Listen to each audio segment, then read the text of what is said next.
will tell you no, and I'll be telling you why. Before that, a very pleasant evening and to Mr. Speaker, sir, educators and great timekeepers, fellow teammates with the opponents, and last but not the least, members of today's class house. Moving on, as the third speaker coming up from this opposition bench, I'm going to do two talks. Firstly, I'm going to report onto the three major arguments coming up from them. Secondly, I'm going to refresh the floor coming up from the opposition bench. Moving on to the first issue. Will the development be enhanced by stop protecting proton? We already clarified to you from the very get-go. Firstly, first level of analysis about the idea of mass.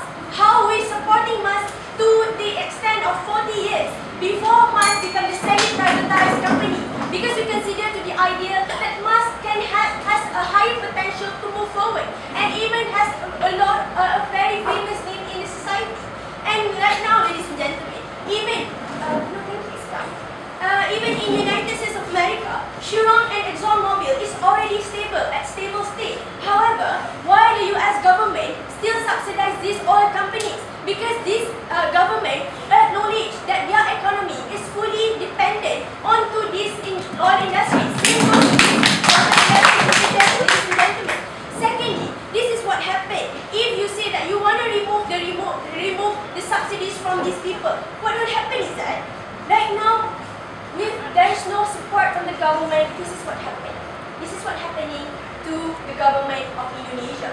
Before this, Indonesia wants to produce local automotive industry.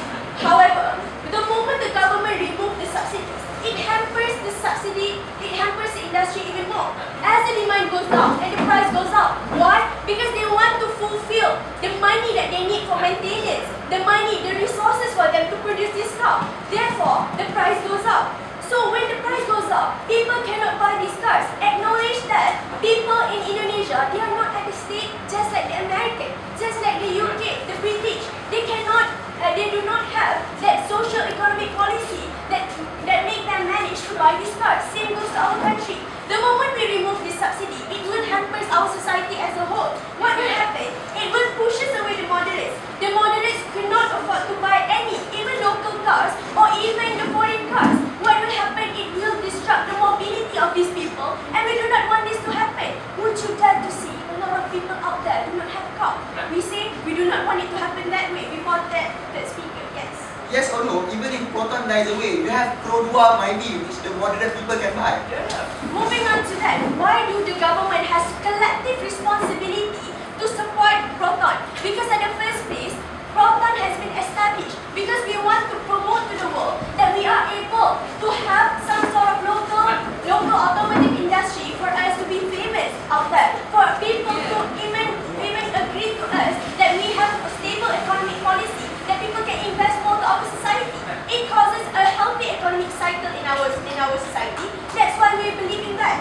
So all these consequences that is happening in Indonesia will happen the moment they painted the picture as if that the fairy tale will happen. Out of sudden, when you remove the subsidy, people will just, out of sudden, go out of the complacency and move forward. We tell you, it will never happen. So moving on to the second argument about the value of protectionism. They told us that right now, they do not produce any money. That's why we should remove the subsidy because we want them to enhance the quality. We tell you that there are so many flaws coming up from that. Why? Because the fact is wrong. Because proton river, you already listened to that from my second speaker's speech. It is a high demand, exported cars.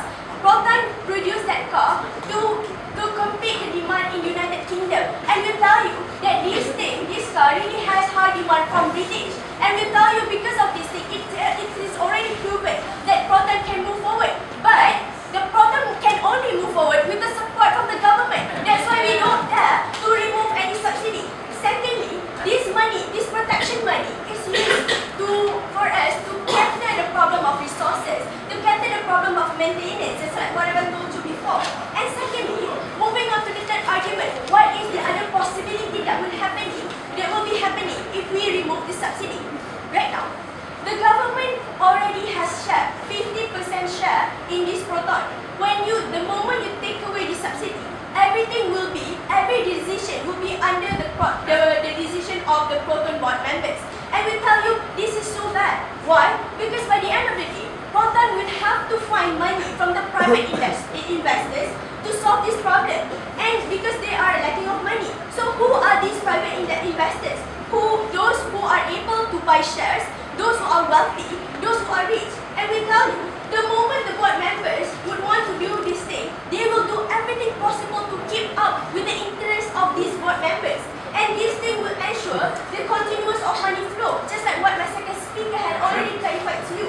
So the presence of more foreign investors and private investors will increase the price of proton, and it contradicts with the principle of us creating local automotive industry in the first place.